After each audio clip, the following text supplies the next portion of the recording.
Good morning, peasants. Welcome to another episode of the Peasants Perspective. And again, another day on the road. There might be one more day on the road. I'm not sure. Perhaps tomorrow I pre-record a show. Perhaps tomorrow I skip a show. We'll see.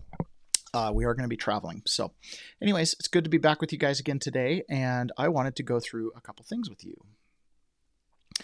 But before we do that, I'm going to wait just a few minutes because normally we have a little intro and we wait for people to get on. So we'll just wait a couple minutes here. It's so funny. One of the things that I've been taking a look at recently is how radiation affects you. And anyways, I'm with someone down here in Utah that's really dialed into getting enough sunlight and avoiding EMF radiation. And he's got little monitors and sensors and stuff like that. It is fascinating how much radiation your cell phone puts out. Yesterday, I watched a little video by Robert Kennedy Jr., who was talking about how many studies have been done about how damaging that cell phones are for kids, and that we shouldn't let kids ever put their cell phone up to their heads, shouldn't let them put it in their pockets, causes testicular cancer, ovarian cancer. It's just all kinds of stuff. Anyways, it was really, really interesting to hear him say that, and then come down and have, the little electromagnetic sensors and radiation sensors, and just to drive around town and see how power lines kick off quite a bit of radiation and stuff like that, and how that really does affect your health. But it's one of those silent things where it's very difficult for people to recognize that, what's hurting you is not your diet. It's not a whole bunch of things. It's a combination of lack of sunlight and radiation. And over time, it causes all kinds of issues. And they see this, I guess, when they look at heat maps of where certain diseases are. It's around cell phone towers and stuff like that. So, mark another one for the conspiracy theorists. It's just kind of funny how it seems like every time there's always something where it's no, this is fine. I was telling my wife the other day, it's like snake oil salesmen. They'd come into town, they'd sell you something that really wasn't beneficial. Make your teeth white, and then it would end up stripping the enamel. And I was like, I think there's so many things that are relics of that era, right, that we find out that causes a lot of damage. For example, Johnson & Johnson talc baby powder causes cancer. How many years? Decades and decades.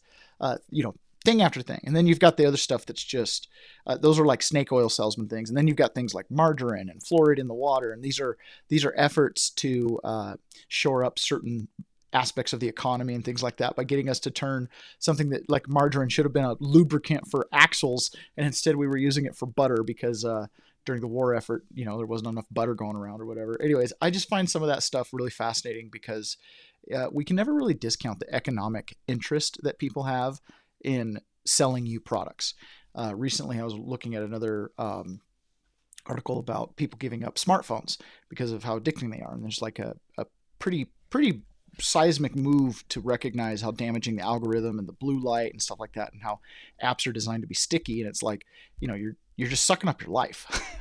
And I definitely have appreciated, after I got indicted, one of the things I did was I really got rid of all my social media, got off a lot of that stuff, and since I've been back, I really haven't returned. I mean, I'm on X and that's it. Everywhere else I'm just kind of posting, checking things out real briefly, but I don't put the apps on my phone, keep them on my computer. And it helps me also to focus my research, because clearly I'm doing a lot of research on here, but it just keeps away from the total amount of wasted time. It's pretty good. Okay, so let's go ahead and jump in here. So the first thing is, just as a note, CNN reported that the first self-deportation flight from the U.S. lands in Honduras, a U.S. citizen abroad. This is by Michael Rios and Elvin Sandoval. And basically, I saw a picture of this. It was a nice big commercial jet full of Venezuelans heading back to the United States. And a lot of them are taking advantage of the $1,000 stipend that they get when they land. There's different, there's a bit of everything on the plane. It says here in this article, there were mothers with children. Each one was given $1,000, including the children. Garcia reports that the airline saying up to 19 children had traveled. At least 4 children were born in the U.S. and 1 was born in Mexico. They left the U.S. with their Honduran relatives to avoid separation, according to a Honduran, I guess it says it's self-deportation to Honduras. If I said Venezuela is wrong, it's Honduras. According to the Honduran Migration Director, Willis pause, raise. In this case, the U.S. makes the decision along with their families that they return to the country so that family disintegration does not occur. One of these deported, Wilson Sain, said that he requested to be removed. Authorities flew him to a hotel in Houston, Texas, and from there he was dropped off at the airport and provided food before his flight home. If you request to go, they'll facilitate it and pay even for the food. So if you do it voluntarily, right, it's the red carpet gets rolled out for you. Otherwise, they're going to track you down and separate your family. There was another story yesterday where a Brazilian who has a right to be here, has all the appropriate paper, voted, so he's a citizen, and he got a little mistaken identity. He got picked up by ICE. He said, hey, there's some confusion. He showed them his documents. They confirmed it was him. They let him go right away. And he did a little news interview after he was released. And he says, I voted for Trump. There's a lot of dangerous people here. I still support immigration. This wasn't a problem. I had my documentation, right? Not a big deal. So again, there's another example of he got due process. So anybody who argues that, there's no due process and you can't prove who these people are. No, you can, right? We're not going to trial with a jury of our peers to find out if you are facing threats of violence or something like that back at home. Anyway, so I thought that was really encouraging that they have some self-deportations going on. I think that's extremely beneficial. So just keep that in mind, you guys, that, when you arrange the carrots and the sticks appropriately, that things definitely can happen, for sure. Okay. All right. We got a couple more people who've joined us. That's awesome. And it's cool on this little platform here. I'm using the Rumble Studio while I'm on the road, and I can actually see all the chats from YouTube, Facebook, maybe X. Anyways, I don't know. No, X doesn't allow chats like that. At least I don't think. Anyways, but good to see you guys here. Yesterday, Donald Trump had a phone call with Vladimir Putin. This was kind of something that they'd been talking about. So I'm going to read to you what Donald Trump posted on Truth Social about his call with Vladimir Putin. Just completed my 2-hour call with President Vladimir Putin of Russia. I believe it went very well. Russia and Ukraine will immediately start negotiations toward a ceasefire, and importantly, an end to the war. The conditions for that will be negotiated between the two parties, as it can only be acknowledgement, only Ukraine and Russia can decide to stop fighting, because they know details of a negotiation that nobody else would be aware of. The tone and spirit of the conversation were excellent. If it wasn't, I would say so now rather than later. Russia wants to do large-scale trade with the United States when this catastrophic bloodbath is over, and I agree. There's tremendous opportunity for Russia to create massive amounts of jobs and wealth.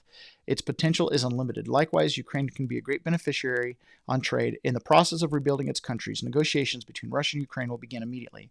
I've so informed President Volodymyr Zelensky of Ukraine, Ursula von der Leyen, President of the European Commission, President Emmanuel Macron of France, and Prime Minister Giorgia Meloni of Italy, Chancellor Friedrich Merz of Germany, and President Alexander Stubb of Finland during a call with me, immediately after the call with President Putin.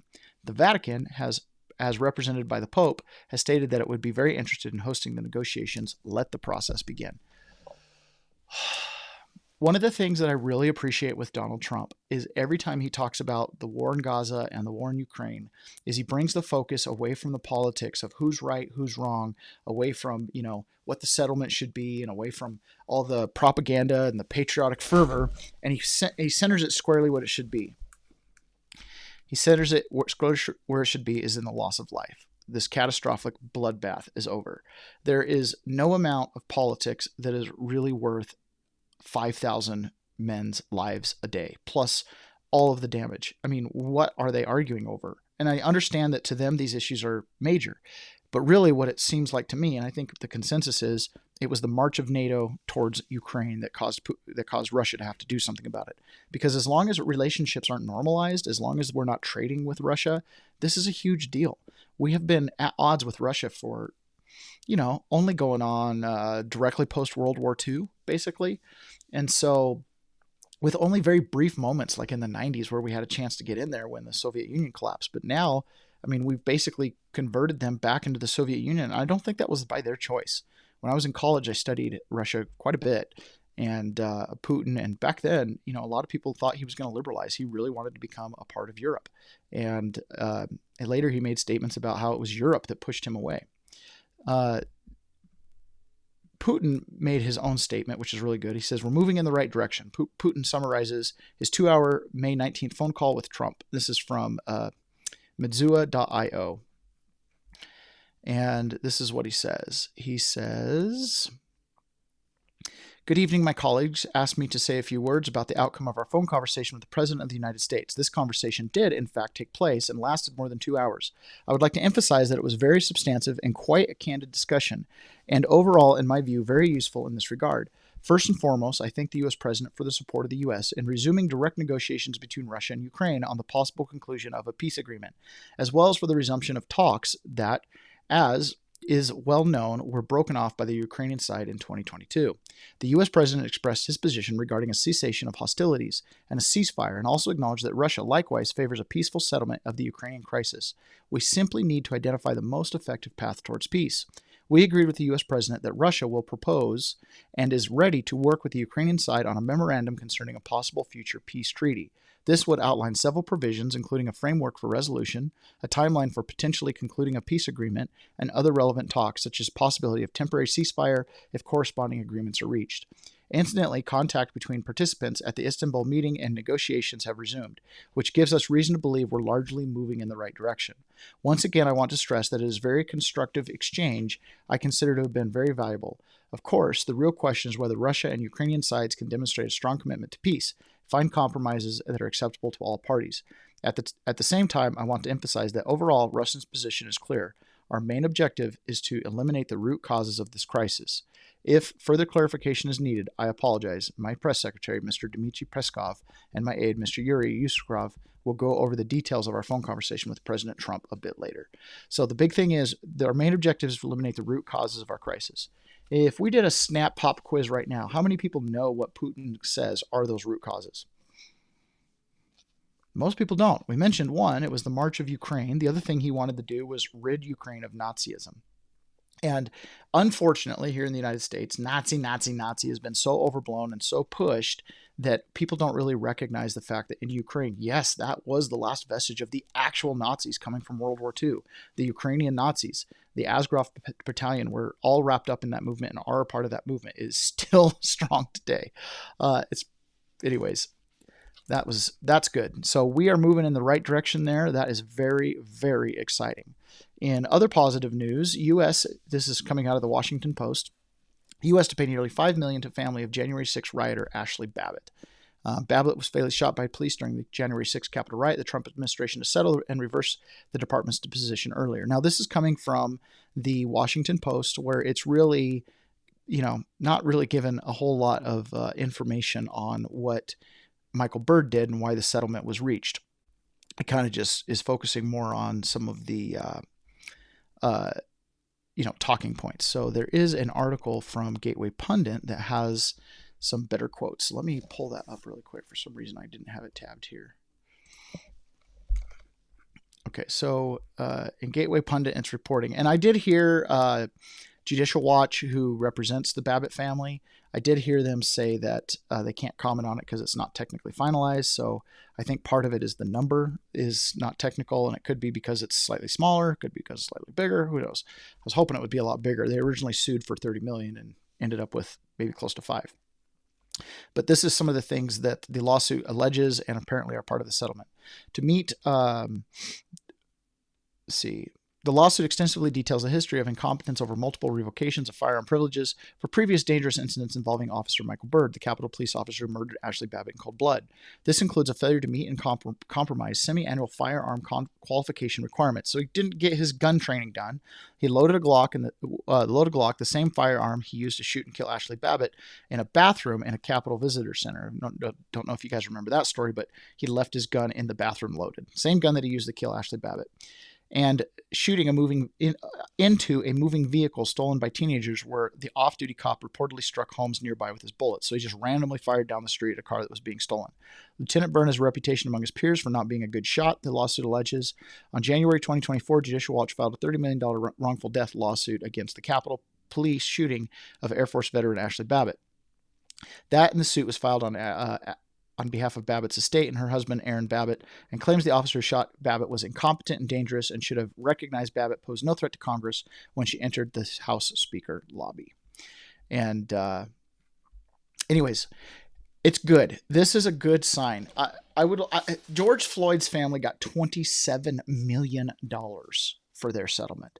So this is a fraction of that. And this is, in my opinion, even if you were to make an analogy, which you go, oh, well, one committed, let's go, George Floyd committed a crime. He was obviously had fentanyl, passing a counterfeit dollar. So where's the, justice in that? He gets $27 million settlement. Well, Ashley Babbitt, oh, well, she was a protester and a rioter, and, therefore, this is why you would justify not paying them. But at the same time, they did pay George Floyd a lot of money. And, and then with Ashley Babbitt, it went the exact opposite. So that's really disappointing to me. I'm super glad they're coming to a settlement, because a settlement acknowledges that they don't want to go to trial and that there's some form of wrongdoing. So I like that. Obviously, January 6ers are working on their own thing as well. So that's a good first step. Okay. Another thing, this is very encouraging to me. There's a little bit of a split deal with this one, but it's encouraging overall. But let's take a look at it. So Alina Habba, who is the United States attorney in New Jersey, she was Trump's attorney during his trials in New York, and I think most of his trials. So she's become kind of a fixture. And she was originally in the White House as one of the White House counsel, and now she's the attorney for New Jersey. So she put out an immediate press release yesterday. She says, I take my obligations as U.S. attorney seriously. I understand the responsibility that comes with my position, and I will work diligently to uphold the law, deliver justice to the people of New Jersey. After extensive consideration, we have agreed to dismiss Mayor Baraka's misdemeanor charge of trespass for the sake of moving forward. So this is the mayor of Newark who went into the ICE facility, was asked to leave, wouldn't leave, and he got a misdemeanor trespass charge. So they claim that there was some pushing and shoving in there and, refusal to leave. He says there wasn't, and apparently they've decided to move forward. The citizens of News, in the spirit of public interest, I've invited the mayor to tour Delaney Hall, which is the ICE place. The government has nothing to hide at this facility, and I will personally accompany the mayor so he can see it firsthand. The citizens of New Jersey deserve unified leadership so that we can work to keep our state safe. The dismissal against the mayor is not the end of this matter. Congressional oversight is an important constitutional function and one that I fully support. However, this is not the issue in this case. And so when she says congressional oversight, so this was the mayor of Newark, his case got dismissed, but then remember there were also the House of Representatives members that went there as well. Congressional oversight is an important constitutional function, one that I fully support. However, that is not the issue here. Representative LaMonica McIver assaulted, impeded, and interfered with law enforcement. I got a little chill when I read that because I've heard those words a lot. In violation of Title 18, United States Code Section 111A1. That conduct cannot be overlooked by the chief federal law enforcement official in the state of New Jersey. It is my constitutional obligation to ensure that our federal law enforcement is protected when executing their duties. I have personally made efforts to address the issue without bringing criminal charges and have given Representative McIver every opportunity to come to a resolution, but she has unfortunately declined. No one is above the law, politicians or otherwise. It is the job of the office to uphold justice impartially, regardless of who we are. We will now let the justice system work. So they have officially charged the House of Representatives member with the exact same charge that I got for January 6th. USC 118 111A1, assault on a federal officer. It's a big deal. LaMonica McIver made a statement. I mean, I got 7 years and 3 months for that charge. And when you look at my videotape and you look at her videotape, she was actually more engaged than I was. She made way more contact than I did. The only difference is I'm not a politician and the location. But at the end of the day, if you I've watched a video of that clip, and if I told you this was outside the Capitol on January 6th, you wouldn't know the difference. It looked identical. So the representative made this statement. Newark, New Jersey, Congressional LaMonica McIver, New Jersey 10, released the following statement responding to charges brought against her. Earlier this month, I joined my colleagues to inspect the treatment of ICE detainees at Delaney Hall in my district. We were fulfilling our lawful oversight responsibilities as member of Congress, have done many times before, and our visit should have been peaceful and short. I want to remind people when Matt Gaetz and Louis Gohmert and Marjorie Taylor Greene tried to get into the D.C. District of Corrections, which they also have oversight capability, they were turned away. It took a long time for them to get in, and I think they kind of had to break their way in. Instead, ICE agents created an unnecessary and unsafe confrontation when they chose to arrest Mayor Baraka. So she's putting the blame on ICE by creating an unnecessary and unsafe confrontation. I wonder if anybody on January 6th created an unsafe condition for protesters. I don't know. Is that possible? The charges against me are purely political. They mischaracterize and distort my actions and are meant to criminalize than deter legislative oversight. The administration will never stop me from working for the people in our district and standing up for what is right. I am thankful for the outpouring of support I've received, and I look forward to the truth being laid out clearly. So this is called whataboutism. And I understand this completely, right? I know what January 6th was about. It was about the election. It was about whatever. That doesn't give you a right to go punch a cop who has nothing to do with the election. I agree with that completely. I'm not disputing that ever. Never have, right? So it's not a two wrongs make a right. That's not what the situation is here. She absolutely had the right to go there. She absolutely had the right to be upset that the mayor was arrested. She absolutely had the right to scream and scream and scream. She didn't have the right to push and shove and tug and pull, right? She didn't have that right. She had the right to stand her ground, but you don't have a right to lay hands on an officer. This is a big deal. Like I don't wish incarceration on an enemy, but after having been through prison, I understand the purpose of it. There's people there that need to be there. This woman doesn't really need to be there. She's going to find out really quick what the system's like. But at the same time, there has to be consequences. So hopefully she talks to her friends and they figure out the difference between a crime and a mistake. And they can figure out some way to move forward on that premise instead of what we have now where people who make mistakes, get treated the same as hardcore murderers. That was one of the things that was shocking to me. Flying on Con Air as what I considered low level. Obviously they didn't, but that aside, right? There's people that are just there that didn't fill out a tax return properly that are, sitting in a seat right alongside a murderer. They can't differentiate between you once you get into the system. I have a feeling she's probably got jail time in her future. I don't know. We'll see. Politics is one heck of a thing. I was actually surprised they dropped the misdemeanor charge on the mayor. They must have, I don't know. He probably apologized. Another thing that happened yesterday that was, again, sometimes you just wonder the rationale. But again, it is one of those things where sometimes there is a legal technicality that has to be followed. But at the same time, you see something like this and it's like, Judge strikes, this is coming from MSNBC. Judge strikes down Doge takeover of the U.S. Institute of Peace. Now, if you remember, the U.S. Institute of Peace was the agency that they said was the least peaceful, that actually had loaded guns and locked the doors, and they destroyed a terabyte of information. And it was clearly a lawless, corrupt institution. It was nothing but corruption from top to bottom.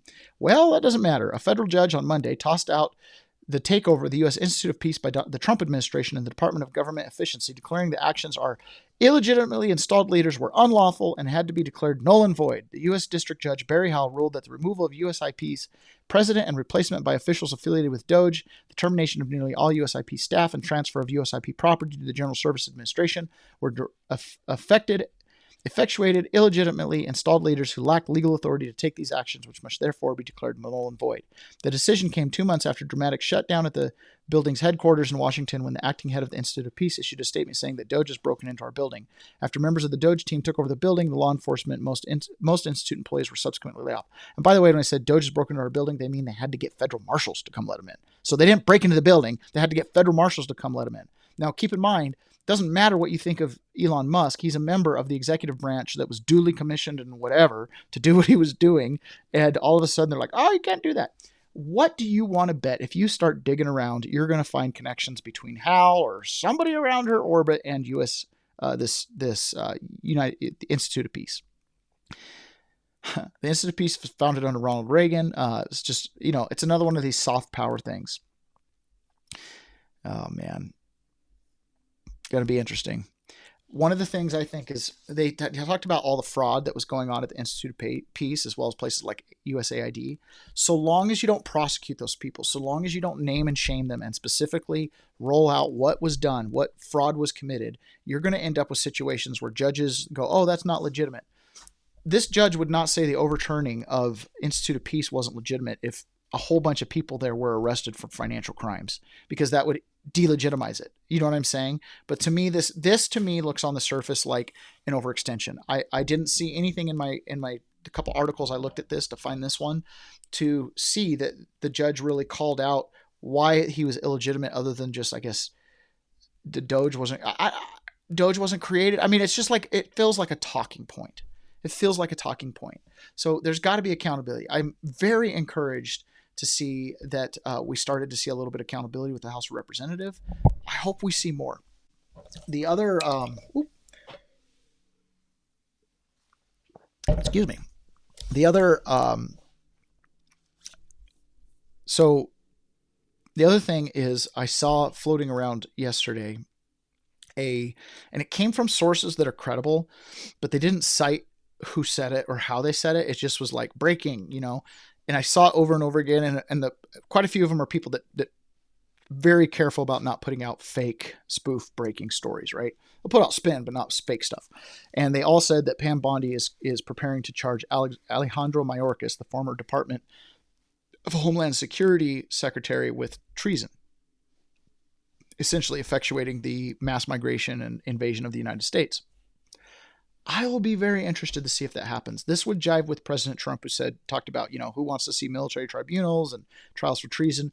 But he's been doing that for a long time. I remember way back in like 2017 or 18, Donald Trump put something like that on Twitter. I still have a stake bet on the line, waiting for the people that he had in the picture. When did the trials for treason begin, with everybody behind bars? I still have a steak dinner on the line for when that finally happens.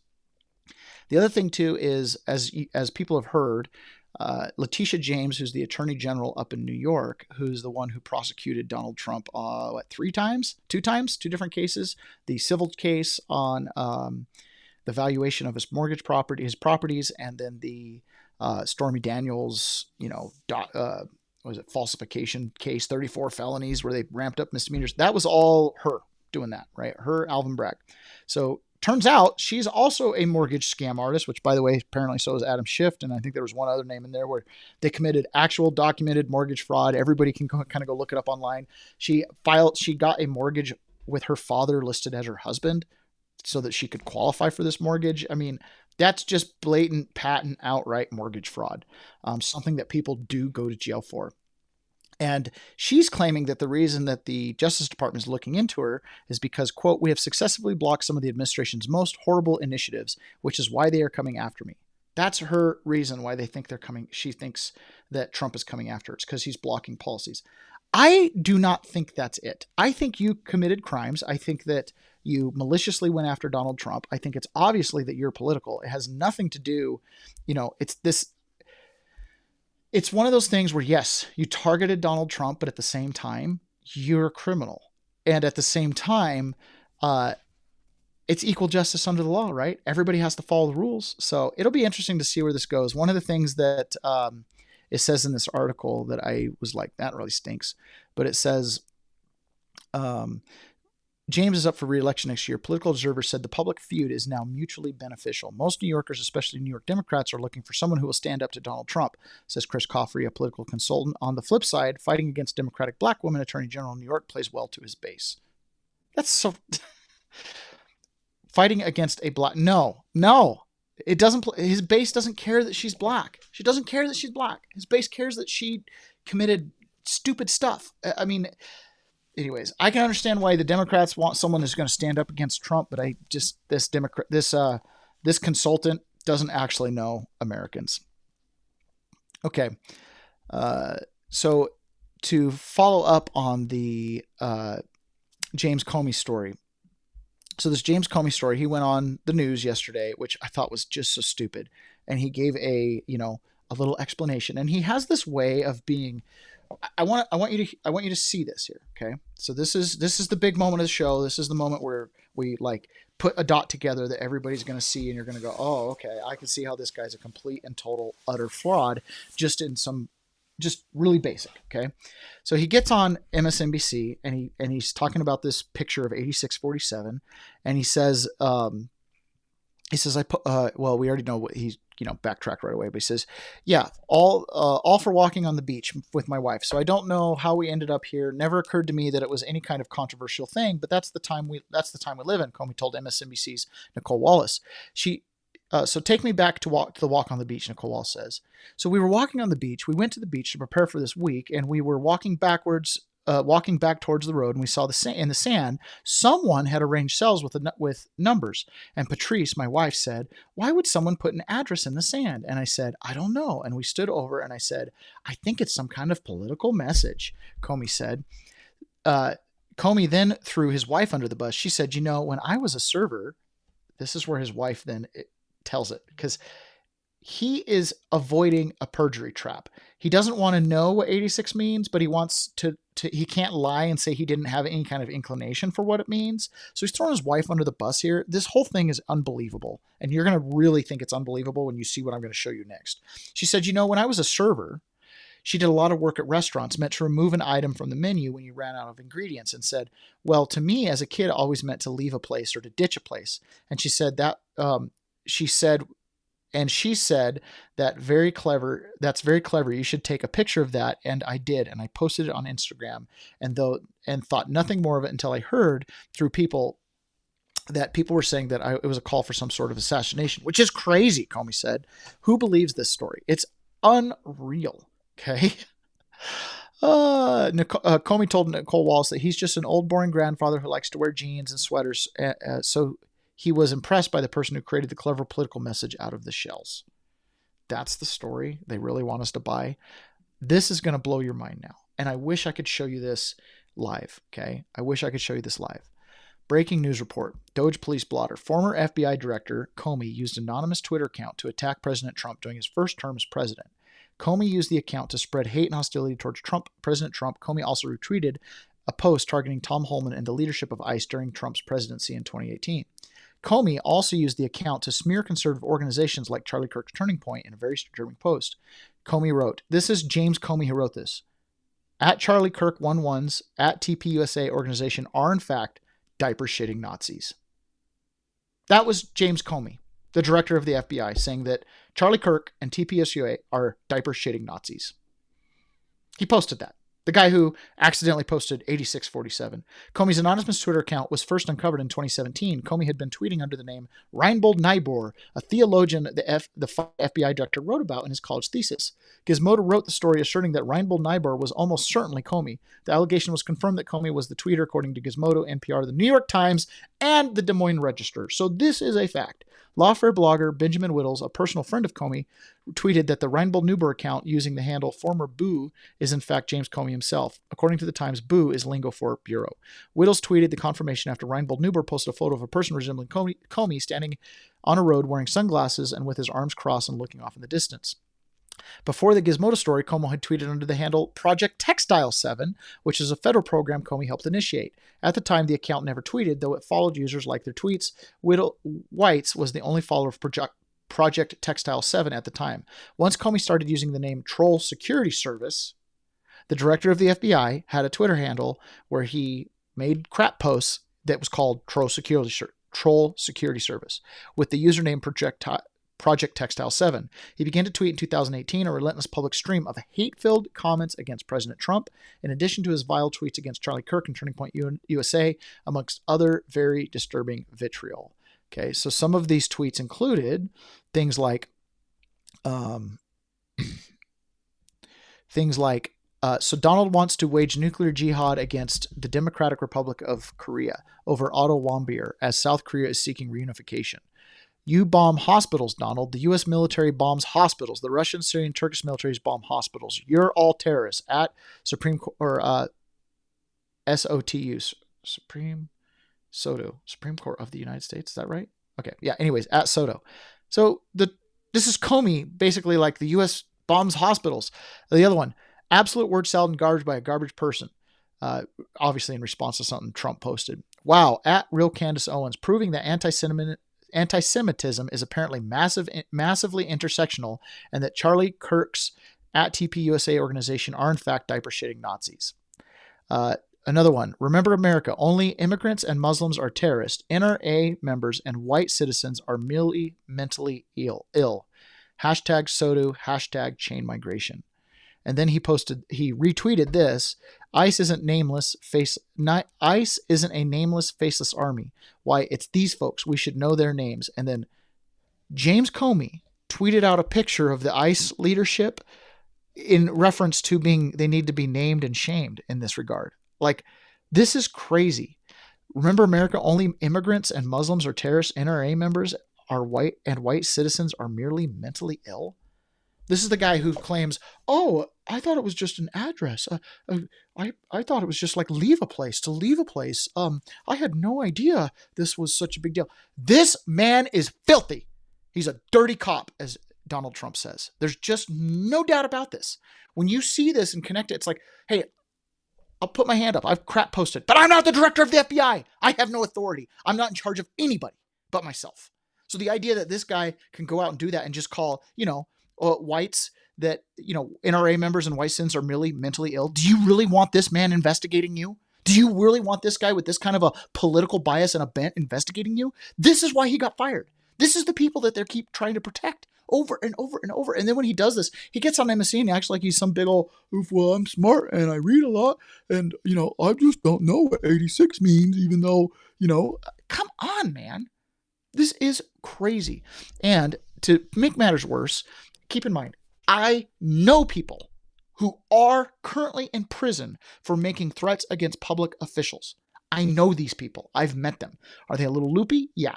But for the most part, they were just posting online and trolling. They had no ability to do the thing. They had no ability to actually make through on the threat. They were just making threats. But one of the reasons that they get arrested is because it becomes a cascade effect. We are now dealing with copycats. This is from Dan Bongino. We are now dealing with copycats sending cryptic threats to public figures using the 86 reference. Whether they turn out to be legitimate threats or not, taxpayer-funded public safety agents are going to have to run these all out and investigate them. This is a reminder of the damage self-serving individuals with a history of extremely poor judgment can do when they fail to control their impulses. He's clearly talking about Comey. So now there's like a rash of people trying to get on the 86 bandwagon. If James Comey doesn't end up facing legal consequences for this, they should just pardon everybody that's in prison for making threats. I mean, it's like your authority and your position are what make this so damaging. Good morning, Ann. Ann 1. Good to hear from you. In the chat, just posting in the chat. Okay, so Director Kash Patel also posted this yesterday. So I don't know if you guys saw in the news, but there was a bomb that went off. It was a suicide bomb, car bomb that went off at in Palm Springs at a in vitro and IVF facility. Okay, so right out of the gate, so let me talk about Scott Adams for a second, which God bless his heart, and I hope he makes it. He has the same exact cancer as Joe Biden. Scott Adams is the author of the Dilbert cartoon. He has a political commentary show called Coffee with Scott Adams. I quite enjoy it. It's one of the ones I frequently listen to. He has a really good takes. But recently, he's had a lot of takes that I think are uninformed, right? He doesn't have, and this is common for people. We're only as good as the information we have, but he's had a few of these takes like, oh, Comey, like benefit of the doubt kind of stuff. And it's like, you can always give the benefit of the doubt. We absolutely don't know what he was thinking. But when you look at like all of his tweets and stuff like that, it's like, come on, man, you're trying to tell me he wasn't trying to call for the assassination. I mean, this is the danger of becoming an internet troll, is you lose touch with actual reality and where the line really is. So, and yeah, it's something that this is why, the internet is rotting your brain. The algorithm is doing people a lot of harm because they live in a world where they see things online and it feels consequence free. Okay, so Director Kash Patel said this about the bomb.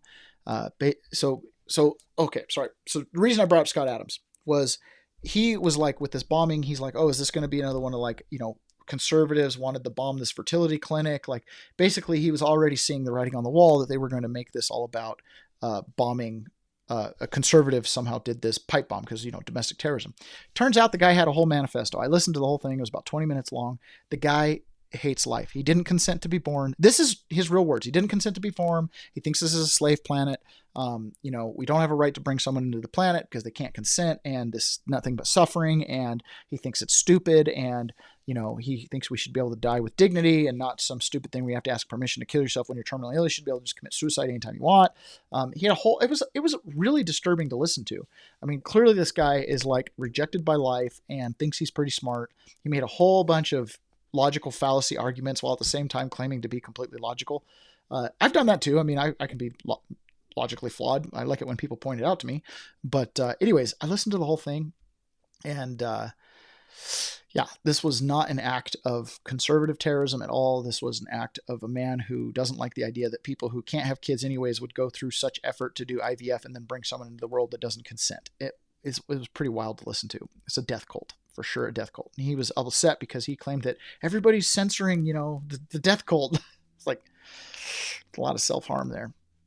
Anyways, so I think that thing is kind of one of those like one and done. He's a suicide bomber. He's dead. And he had a manifesto, and basically he didn't. I listened to the whole thing. It didn't imply he worked with anybody else or anything.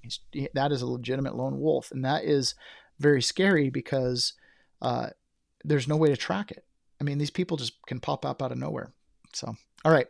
Dan Bongino and Kash Patel got asked by Maria Bartiromo about Epstein. Did Epstein kill himself? And the answer they both gave was no, he committed suicide.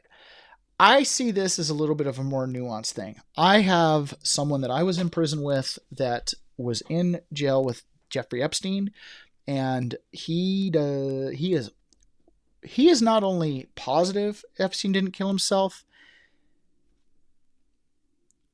It's a story I can't tell online. Epstein did not kill himself. Okay. However,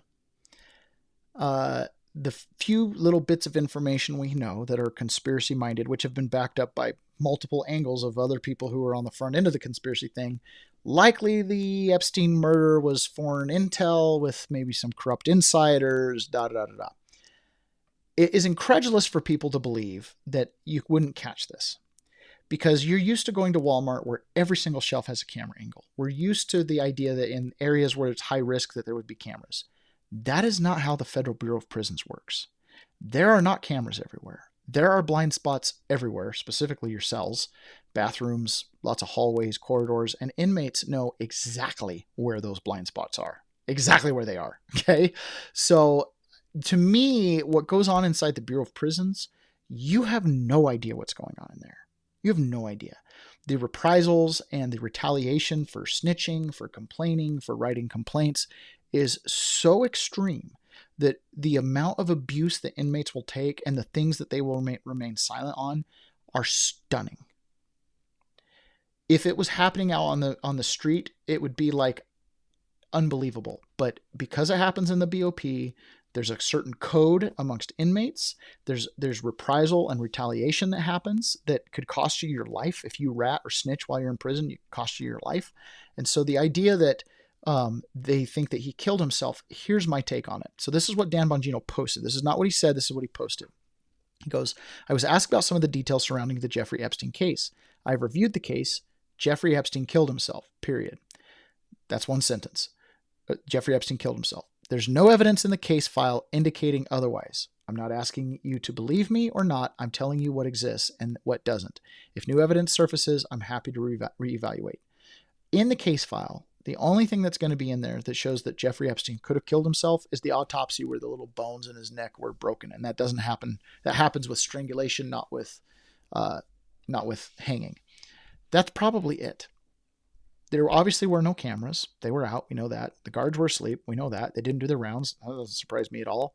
Okay. The idea that people can move around inside a prison that shouldn't be there doesn't even surprise me one stinking bit, guys. There's so many blind spots. It would be more than easy to do something like that. When I worked in the facilities at the prison I was at, you went down the hall had cameras. You took a T, there's a camera facing down the T, and once you turned into the facilities building, there were no more cameras. This is the area where there's machining, HVAC, carpentry, welding. This is the machine shop facilities area of the prison. No cameras. No cameras at all. Large area, lots of no cameras. Lots of blind spots in prison. Wouldn't even surprise me at all. Wouldn't even surprise you. Could probably walk into a prison and get deep into the prison and avoid almost all the cameras. It's totally possible. So the fact that there's nothing in the file, that to me is what he's saying. He says there's no evidence in the case file indicating otherwise. That's the way I see it, is they just don't have anything in the case file itself to indicate otherwise. That's it. It was a clean operation. That's the way I see it. So in my opinion, my knowledge, Jeffrey Epstein killed himself and the government totally dropped the ball. And this has a lot to do with the BOP, has a lot to do with how they operate on the inside. And having seen it, it is completely believable to me that something like that could get pulled off and almost no trace would be left behind. Doesn't surprise me at all. Doesn't surprise me at all. And anybody else that goes to prison, I bet you they would confirm the same thing, because murders happen all the time in prison and they get chalked up to basically being a fight or something like that. And they were malicious first degree murders that get passed off as just being a fight or something like that. Like, it happens all the time, guys, all the time. The other thing that happened yesterday, was really cool. Bernie Sanders finally said the truth. Bernie Sanders backstabs the Democrat Party in brutally honest interview.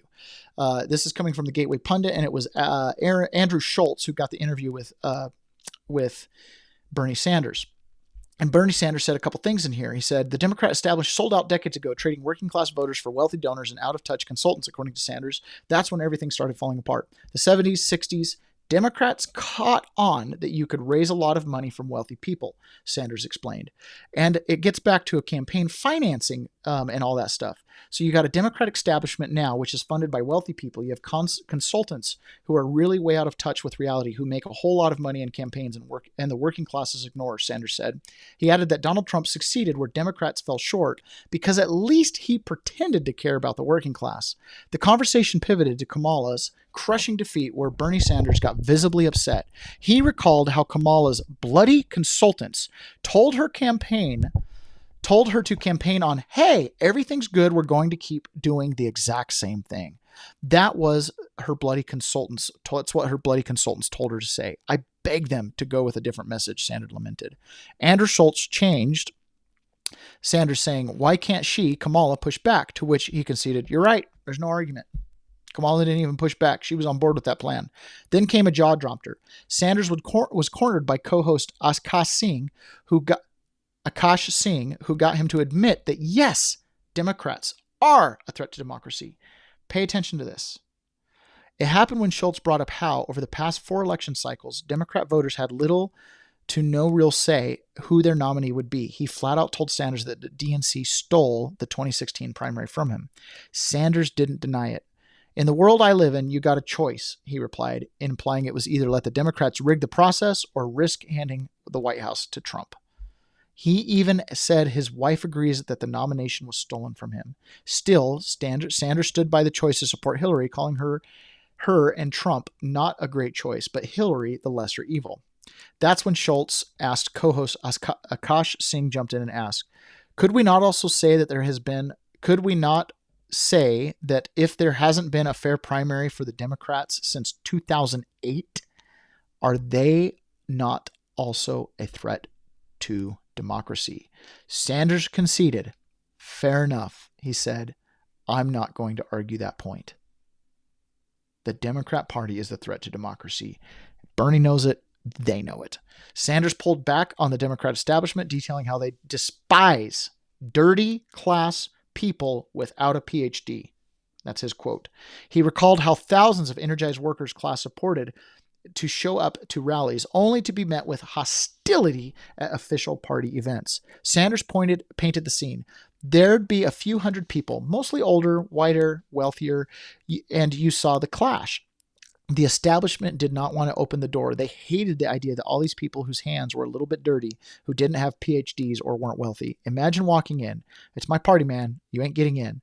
Yes, we will fight you in the most ruthless ways that we can, and that's the struggle. He warned Democrats to either open the door or go down with the Titanic.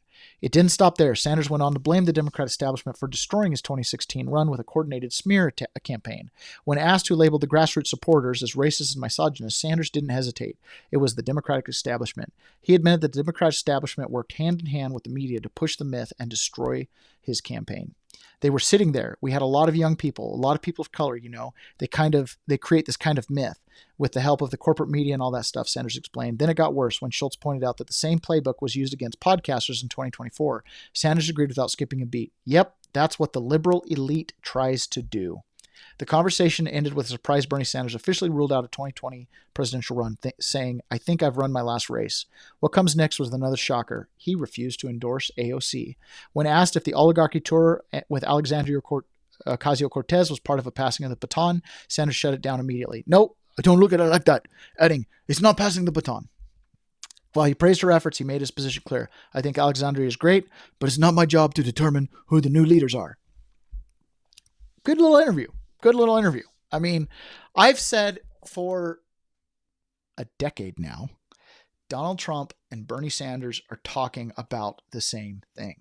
I would have been attracted to Bernie Sanders in an environment where you had Hillary Clinton and Mitt Romney and Barack Obama and Paul Ryan and whoever else. I would have been attracted to Bernie Sanders.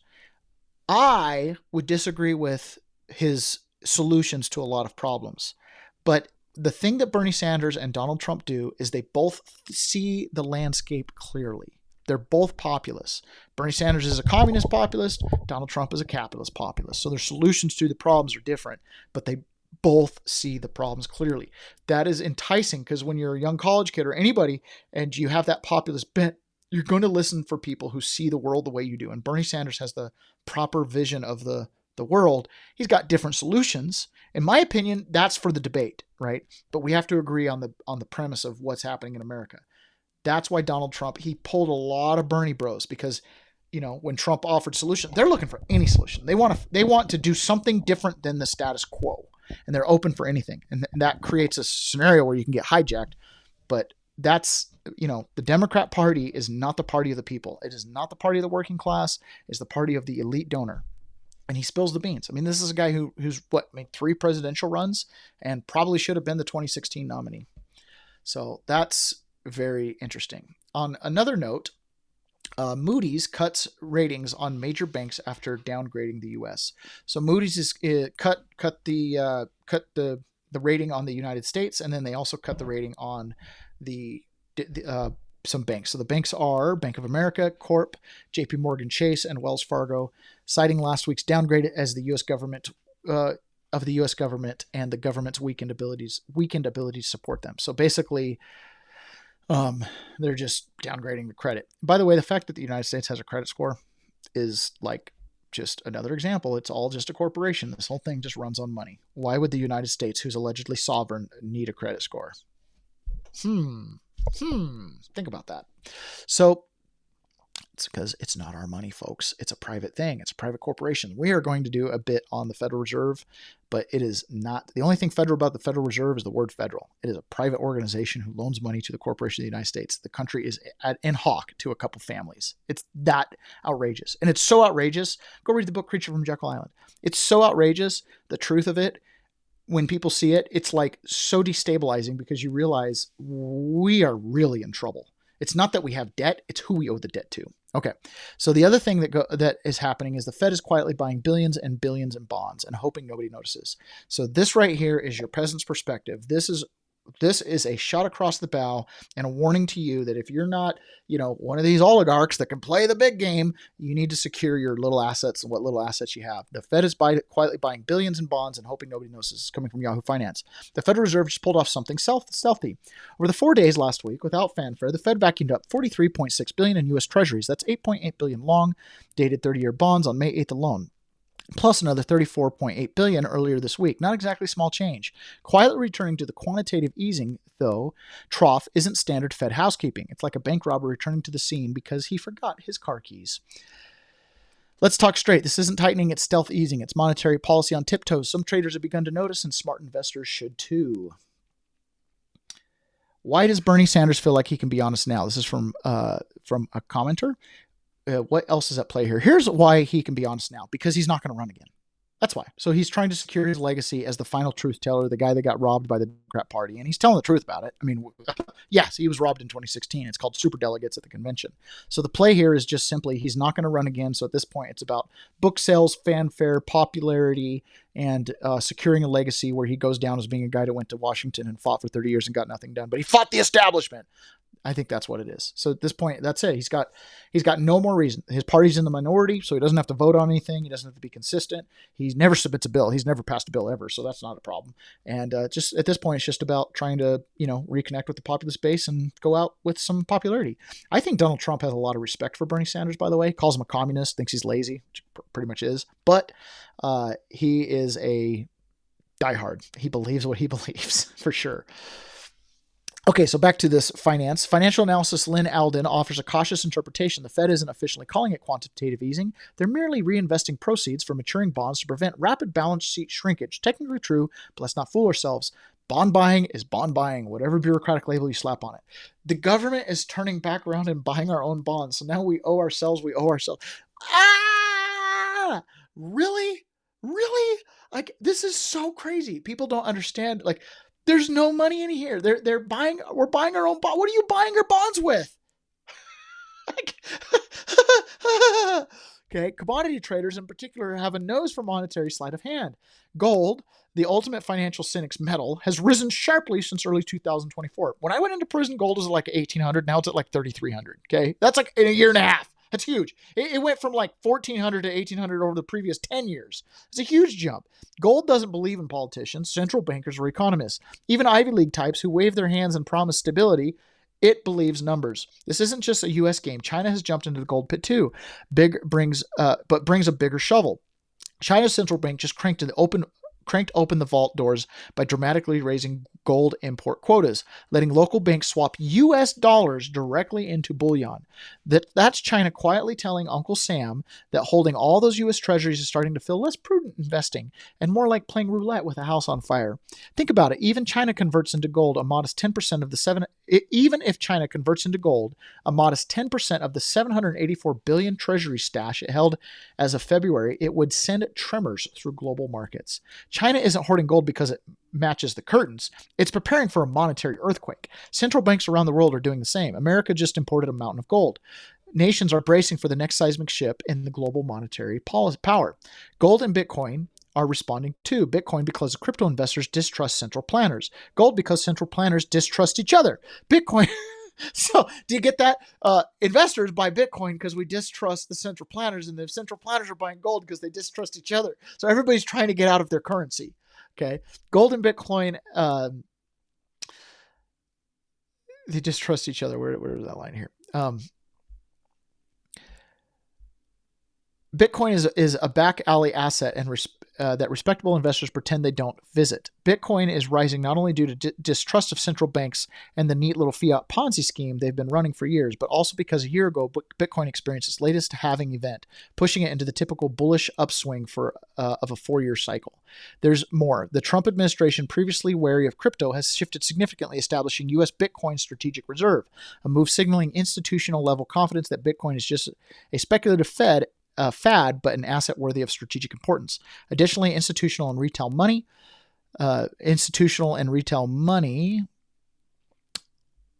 flowing into Bitcoin ETFs, reinforcing Bitcoin's legitimacy as a mainstream asset.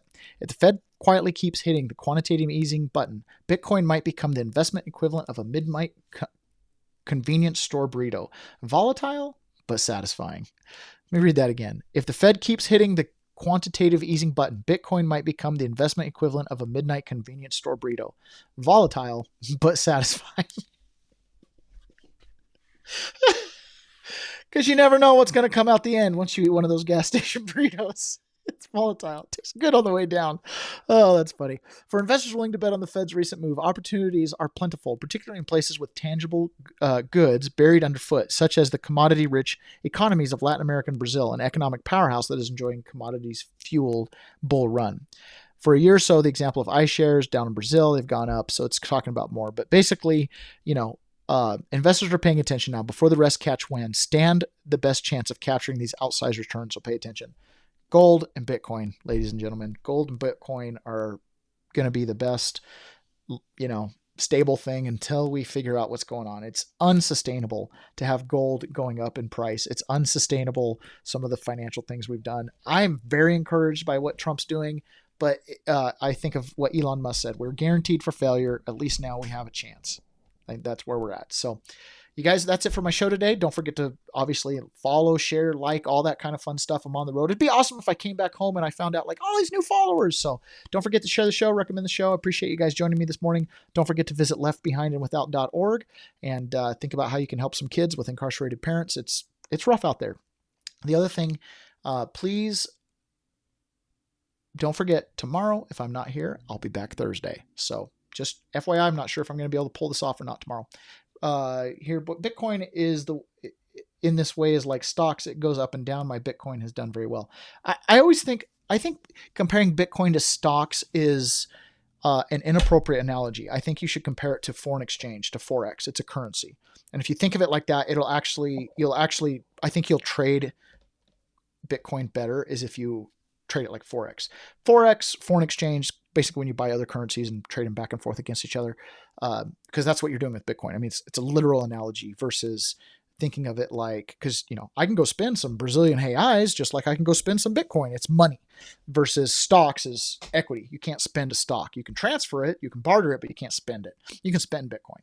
So anyways, that's just a little tidbit there. Thanks again for joining me today, you guys. And look at this. We are going to end this thing. I got 9 more seconds. I'm going to end it right at an hour because why not? Why not? Okay. We're peasants. And talk to you guys again later.